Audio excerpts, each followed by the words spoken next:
Have you ever heard of somebody getting a preemptive pardon who was innocent of all crime? Who's just an innocent person? Have you ever heard of that? Just somebody getting a blanket pardon and they're an innocent person? But no, it's the president's own family.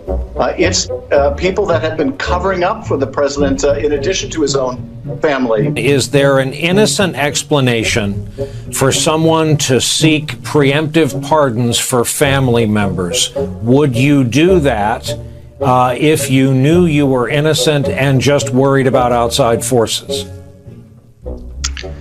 The answer to that is going to be no. If you haven't done anything wrong, you sit there and go, what do you need a preemptive pardon for? If he pardons people preemptively, he's essentially telling the public that these people have committed crimes. And we may not be aware of what they are, but the pardon is clear evidence that crimes have been committed. I imagine if he decides to issue these preemptive pardons, it will be cast in a way that he is protecting his family and protecting their reputations from, villainous exterior forces that are against him. First off, we should just take a deep breath and acknowledge the audacity of a president who's so clearly concerned about his own criminal culpability and that of his family members that pardons are a major obsession with him. The idea of a kind of prospective pardon, this sort of permanent federal get-out-of-jail-free card. That seems to be what we're talking about in the case of this, right, with Giuliani and his 3 eldest children who,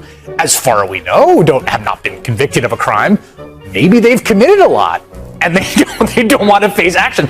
I don't know. It's weird. I wouldn't ask for a pardon. I don't think I deserve one because I don't think I've done anything criminal. But, where does that come from, that concept that you can just kind of wave your magic pardon wand? We have Tish James. We have Xavier Becerra. Mimi Roca is literally my DA in my town. There will be opportunities to prosecute these people regardless if they abuse the pardon power as they are thinking. Hopefully, Ellie, there will be a skyfall on this entire crime family, and there will be another day for them to die. The president does indeed pardon, let's say, Rudy Giuliani or any members of his family. Would you see that, and I asked Preet Bharara this question, as essentially an admission of guilt?